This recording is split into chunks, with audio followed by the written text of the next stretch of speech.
Hi, in today's video, we're building a simple wood door. That, just like a normal one, this is just simple, partly because, as you can see, it's extremely tall. It's just shy of 8 feet. So if we went and got one of those pre-assembled ones, it only would have come up to about here. So I would have had all that space up there above it to try to figure out how to close off. So instead, I just used a piece of plywood and framed it in a little bit to make this. It's out in a garage where the important thing for me was just to keep that closed off for heat retention here in the winter. Let's get into it. I'll show you what I did in order to get it finished to this point so you can work on your own. So we're ready to start taking on our project here, and you can see there's this funky little lip here.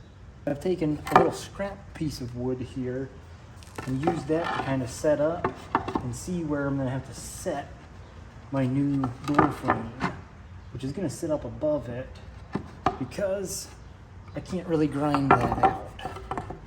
So that's about as good as that's going to get for smoothness there. So I know that I need to measure from this point up to the top, and I can go ahead and make my cut. So we're going to knock that out. So we've played around and made our cut, and it actually turned out pretty good because there's a steel beam that runs across up there. I can't really drill through steel and concrete. So I've got to be a little smart here with my measuring. And if I get this set back in its little spot there, I made just a tiny little notch there that we got to kind of hold that into. This is the piece that we cut off of here. It's going to slip in there, and I'm going to be able to put a board across the top too and actually frame it in like a normal door frame. My next step, now that I've got this cut, is going to be figure out where I'm going to drill it. And I think I'll just drill holes through the wood, and then I can line it up here in the concrete where I'm going to drill into it. So we're only putting, screws in here to hold this up. It's not going to be crazy strong, but we have different types of block in here. So one that's kind of hollow, and then the one that has these big thick pieces across them, and that's what's right here. So I want to make sure I'm drilling into one of these blocks, not one of these blocks. And then all of these ones where the old window frame was at are those big thick blocks that are like 3.5 inches thick, and that's got to go back in here a little bit. So we should be safe to drill that one.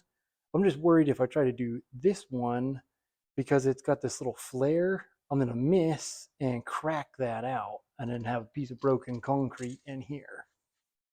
So I'm just going to hit probably up here, here, and this one, I think, and we'll just leave the bottom where it goes. This isn't a perfectionism kind of a deal here. So I've got my measurements marked out here. We've figured out the heights that we wanted them. I'm trying to spread them out to give this a good amount of support.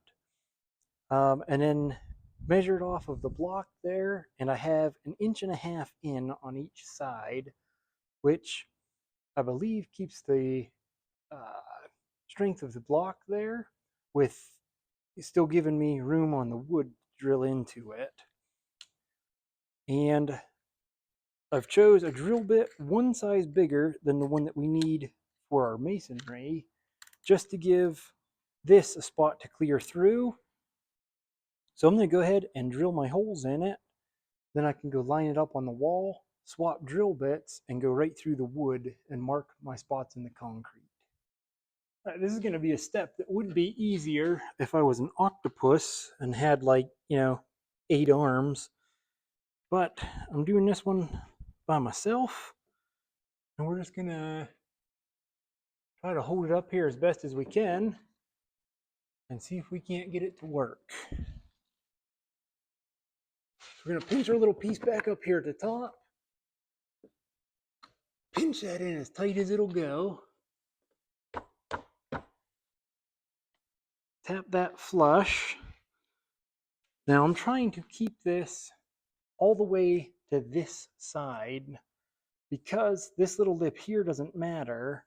If I have it all the way flush over here, I should be able to mount my hinges and have the door swing all the way open up against the wall. At least that's the goal, the theory. Now, we're looking good here.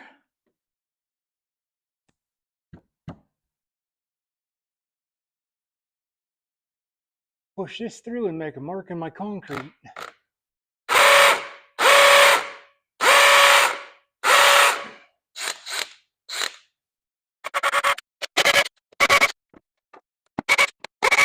All right, so now we can move that out of the way.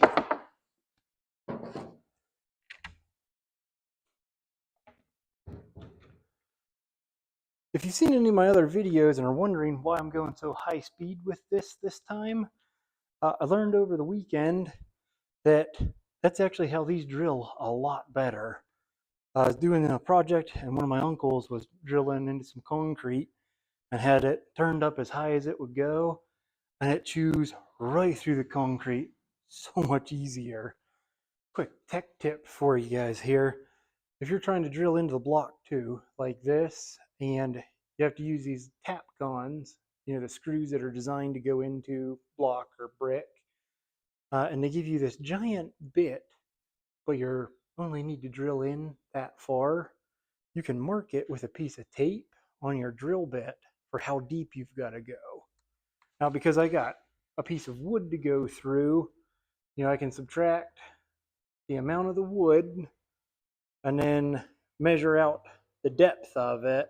And I've actually moved my tape just a smidgen further than what I need to go. That way I can push this into the wood a little bit and be okay. All right, so we've got our holes drilled, hopefully as deep as they need to go. Even with putting the tape on your drill bit like that, it's still a little difficult to know if you've actually got it right. But I went ahead and put in 2 of these screws so I can put them in far enough that they're sticking out here on the back side, just that little smidgen, so I can try to line them up right here with our holes.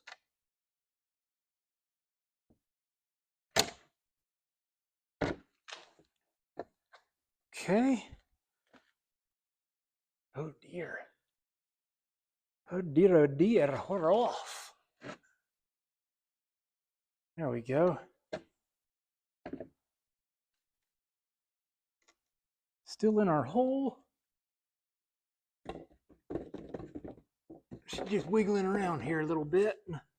All right, let's see if that screws in.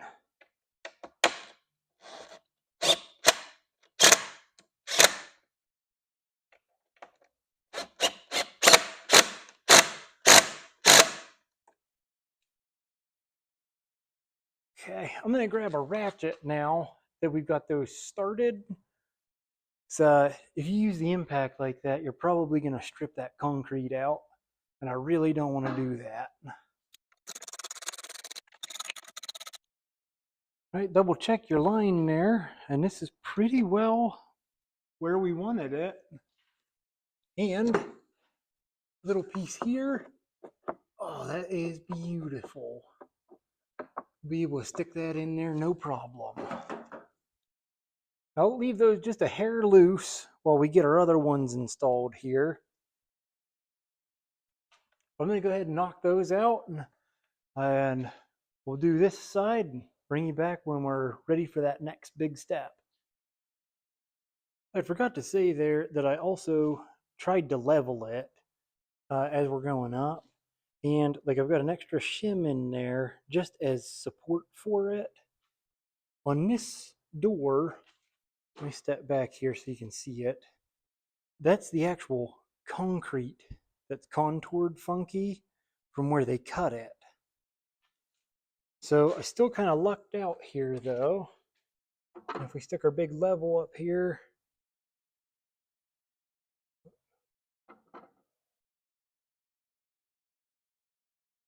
See there, we're in the bubble. So it's close enough to level that it should be okay. We finished up our door frame here. I think it looks pretty decent. We were able to cut this tight enough that we actually had to hammer it in place, but it helps finish the whole thing out in wood, which is kind of nice. There is some weirdness going on with the things here.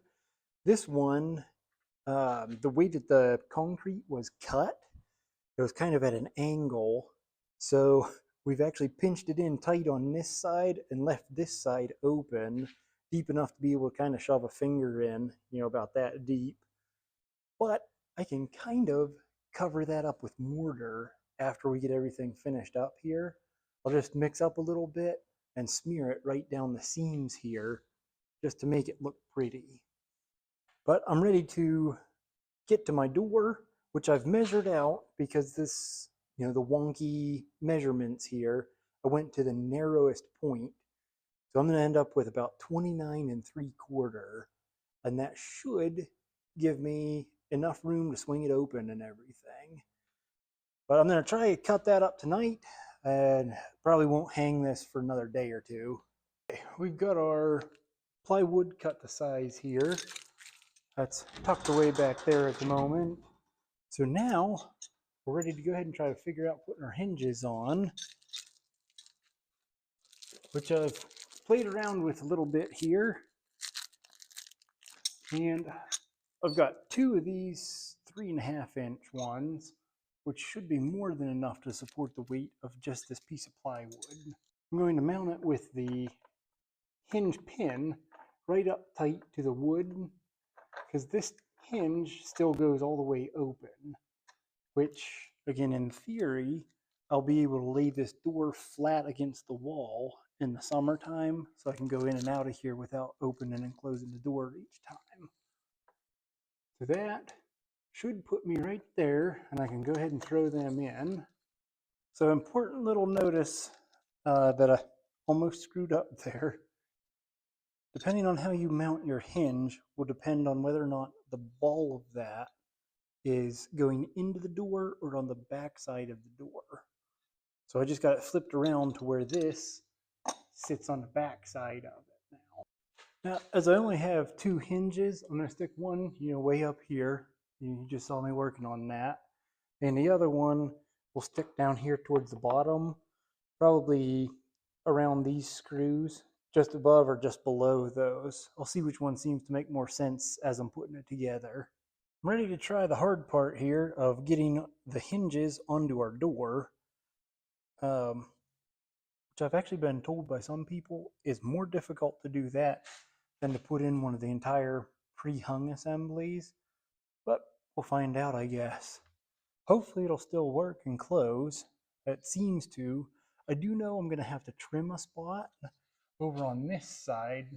I'm not sure if you can see that there. There's a piece of garage door that's actually hanging out in the way. What I've got here, though, are 2 little shims, which should be about the right height here to just set it up on the ends so we have it up off the ground and off the top here, and hopefully that'll work.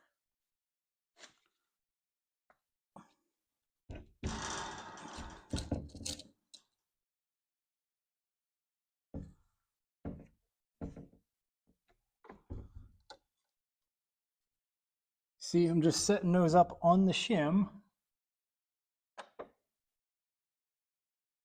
Now I got to rotate the door here a little bit.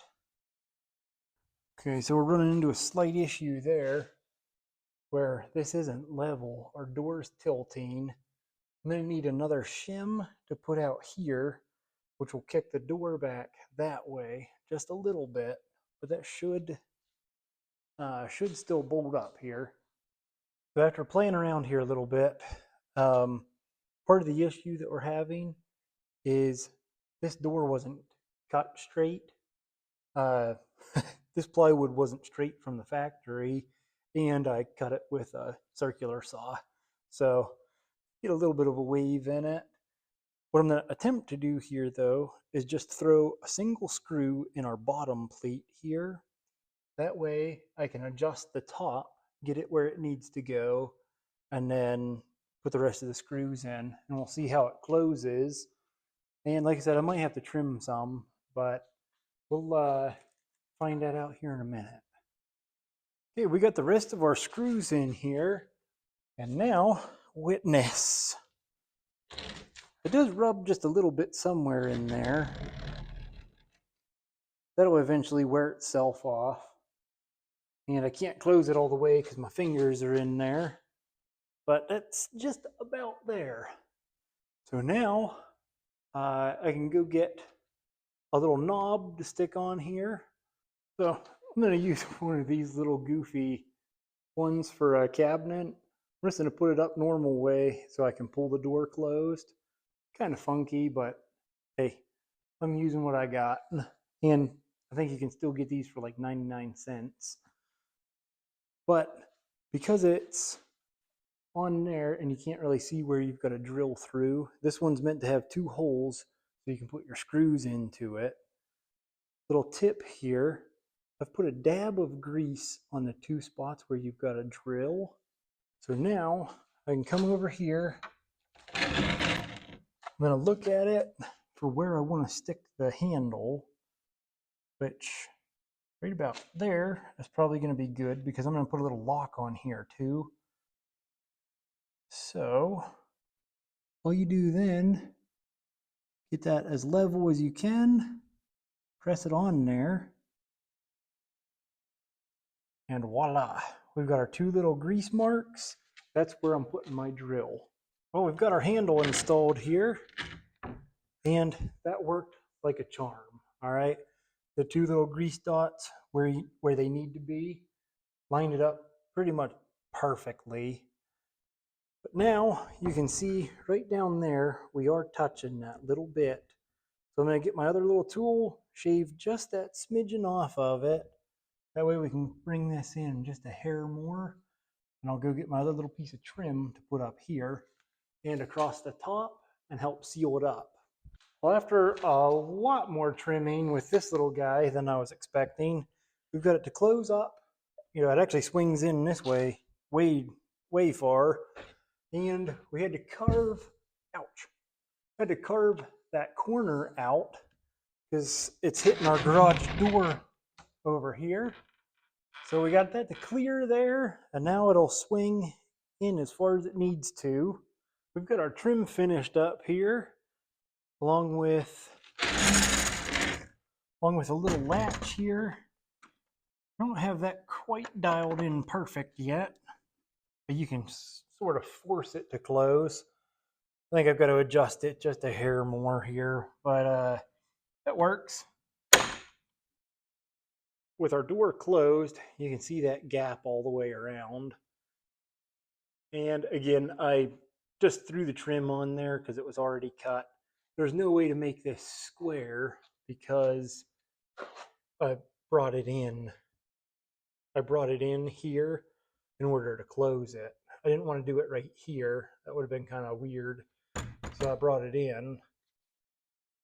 I think if you're doing this yourself and you want to get this just a little bit better, then you can notch this wood here and shove your hinge further into the notch.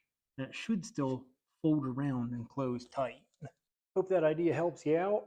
Again, this is basically only here as an air block for coming into winter when I got the heater running out here. That way all my air is not going in there. But that's it for me. Thanks for watching. We'll see you next time.